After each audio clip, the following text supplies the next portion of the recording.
Suite au départ de la première manche, je suis en pole position parce que j'ai réalisé le deuxième temps sur les 57 pilotes et les deux groupes ont été faits, les impairs d'un côté et les pairs de l'autre, donc je me retrouve à partir en tête du groupe pair. Simplement là j'ai un peu raté mon départ, j'ai eu un petit temps de réaction. Bon, par contre je me suis plutôt bien élancé. Et là, je vais directement profiter de la reprise de mon kart pour placer directement un dépassement. Alors effectivement, les qualifs se sont bien passés pour moi. J'ai eu la double chance d'abord d'avoir un kart a priori performant, et ensuite de partir au début du groupe des qualifs, ce qui fait que j'ai eu 80% de tours clairs pendant ma session, ce qui m'a permis de placer des temps corrects. Donc là, j'ai aussi récupéré un kart intéressant. Côté châssis, je crois qu'il est tout simplement parfait, que ce soit freinage, tenue de route, inscription en virage, bref, c'est nickel. On peut pas faire mieux. Il a aussi pas mal de moteurs, donc a priori, tout va bien pour moi.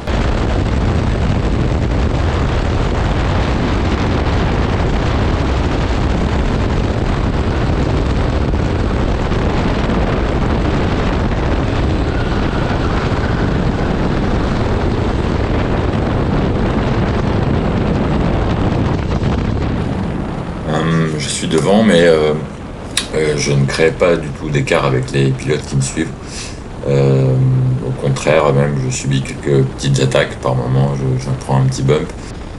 Et là, il y a un pilote qui est en train de prendre la trajectoire intérieure. Donc je force pas, je le laisse passer. Je sais que j'ai du moteur et que je vais sans doute pouvoir le redépasser un peu plus loin. Là d'ailleurs, je le pousse carrément. En bouline droite, là, je relâche, et puis là, je sais pas ce qui se passe. J'ai l'impression qu'il a beaucoup relâché d'un coup. Je l'ai quasiment pas touché, mais j'ai pas bien compris en fait pourquoi j'étais repassé devant à ce moment-là. Sixième tour, je suis toujours pas mal talonné, et là, je sors beaucoup trop large. Bonne erreur, et là, évidemment, je sais que je vais me faire attaquer. Heureusement, je garde la trajectoire intérieure. Mais j'ai perdu un petit peu de temps, et donc je vais me faire attaquer à nouveau. Donc là, ils se sont un petit peu gênés. Le pilote qui m'avait dépassé tout à l'heure est obligé de le laisser passer, et j'arrive à en profiter à peu près proprement d'ailleurs.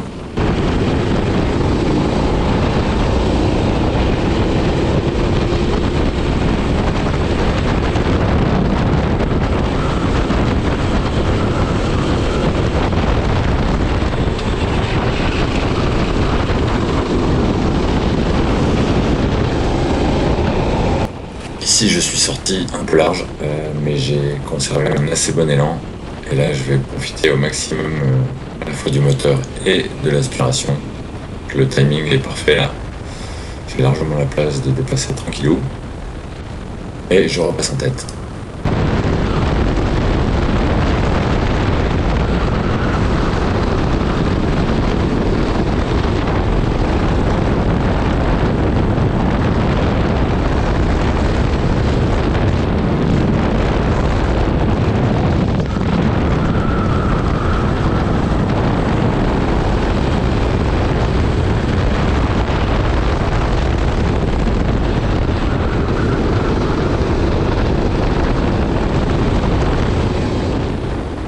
Vers la fin de la course, je suis toujours en tête.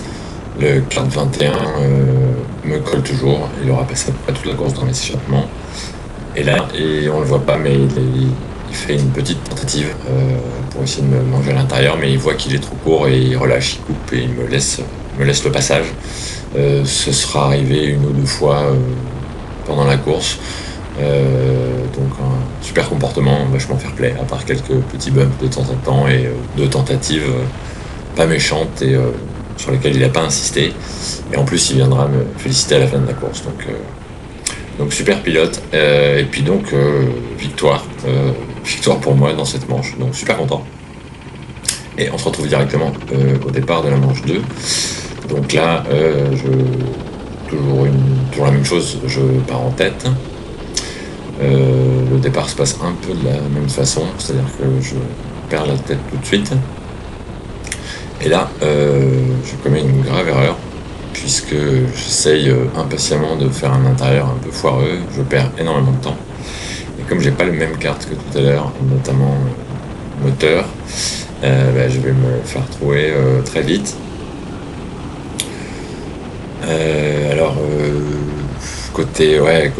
Côté châssis, c'est pas la même chose non plus. Le kart glisse un peu plus et surtout, si je me rappelle bien, le frein est beaucoup plus difficile à doser, assez sensible. On bloque les roues assez facilement. On peut pas délivrer toute la pression sur la pédale. Donc il va me falloir quelques tours pour m'adapter à ça et donc je vais perdre pas mal de temps en fait. Sur tous les gros freinages, c'est-à-dire sur à peu près tous les freinages, je vais être un peu la ramasse. Là, il y a beaucoup de monde, je suis obligé de relâcher pour éviter de partir dans l'herbe. Et là, je perds toutes les places possibles. À ce moment-là, je dois être peut-être déjà 7e, 8e, voire même 9e dans ces eaux-là. Et j'en repère encore une, puisqu'on a vu que j'avais pas... comme j'ai été obligé de relâcher au début de la ligne droite là, pour éviter d'aller dans l'herbe, je n'avais pas une bonne vitesse de pointe. Là j'arrive à défendre, mais enfin c'est limite. Là je mange le vibreur à l'intérieur. Je suis un peu à l'ouest donc dans cette manche.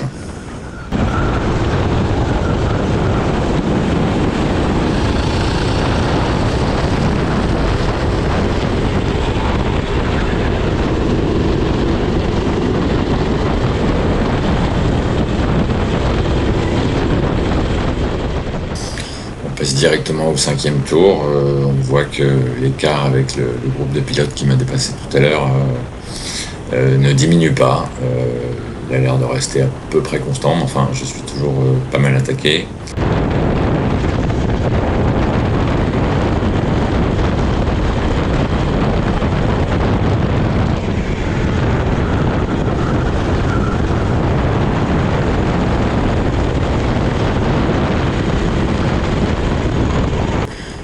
Ici, je me loupe au freinage, je glisse beaucoup, le kart est arrêté. Et là, je sais que ça va être compliqué. J'ai beaucoup de monde juste derrière moi.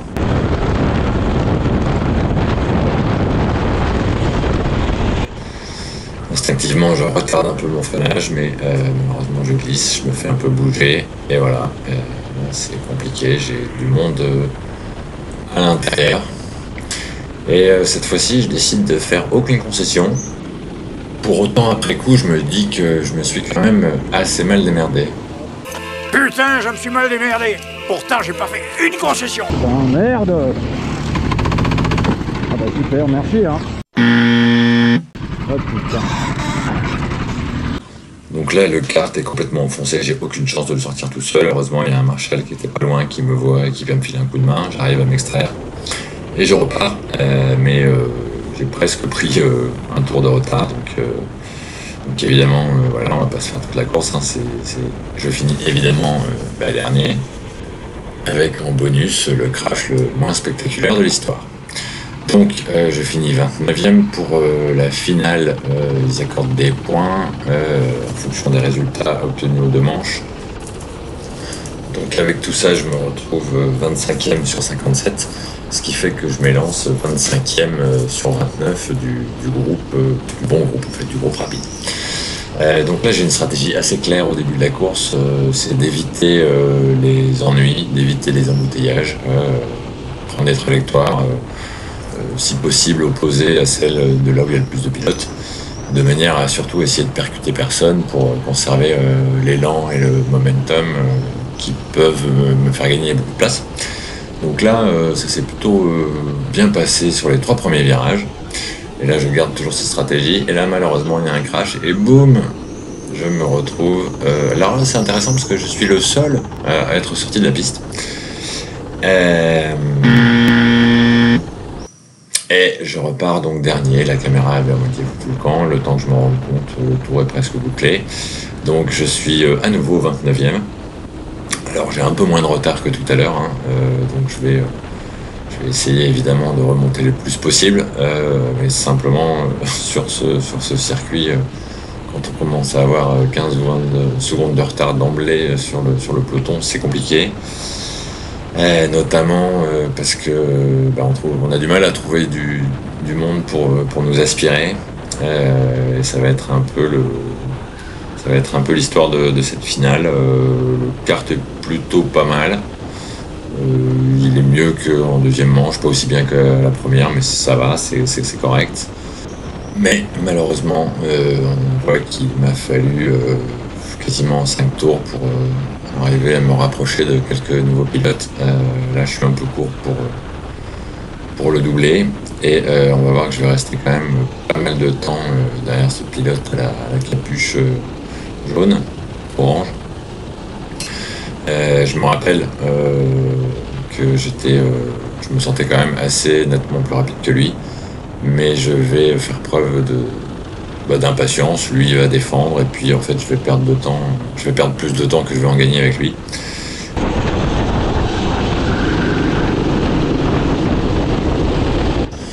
Ici apparemment il y a eu un fait de course qui me permet de regagner une position et qui me met à portée maintenant d'autres pilotes. Mais là aussi je vais pas réussir à faire mes déplacements aussi vite que j'aurais souhaité. De plus, là, il fait vraiment nuit noire. Et j'avoue que je commence à plus y voir très clair. Je me dis à ce moment-là qu'il va falloir que je remplace mes lunettes. Parce que il se trouve que le revêtement anti-reflet fout le camp. Ce qui fait que ça reste assez flou et du coup approximatif parfois au niveau du pilotage. Là, coup d'impatience, je vais faire ma manœuvre la plus merdique de toute la course. Heureusement, j'ai vu que j'étais très en retard, donc j'ai relâché. J'ai pas forcé, évidemment. Mais je repère encore un peu de terrain. Là, je vais regagner une place parce que le casque blanc, là, se sort. On sait pas trop pourquoi. Mais bon. Et puis, là, je vais passer... Là, je fais un petit coup attaqué. Tandis que le nouveau système de fixation de la GoPro n'est pas complètement au point. On se retrouve au 9e tour. Je vais enfin avoir l'opportunité de dépasser proprement l'homme à la capuche orange. J'arrive à prendre un virage à peu près correct pour regarder la position et je protège mon intérieur pour conserver la position.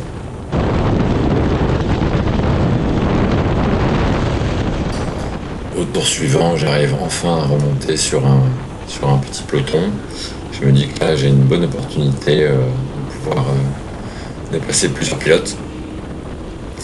Mais malheureusement, le temps a passé. Les courses SWS, même la finale, sont pas très longues. C'est 12 minutes. Et voilà, je termine donc 24e. Donc ça aura été une édition super intéressante pour moi, une victoire, 2 sorties de route, une dernière place de la nuit. Bref, encore une fois un super moment. La suite est pour bientôt.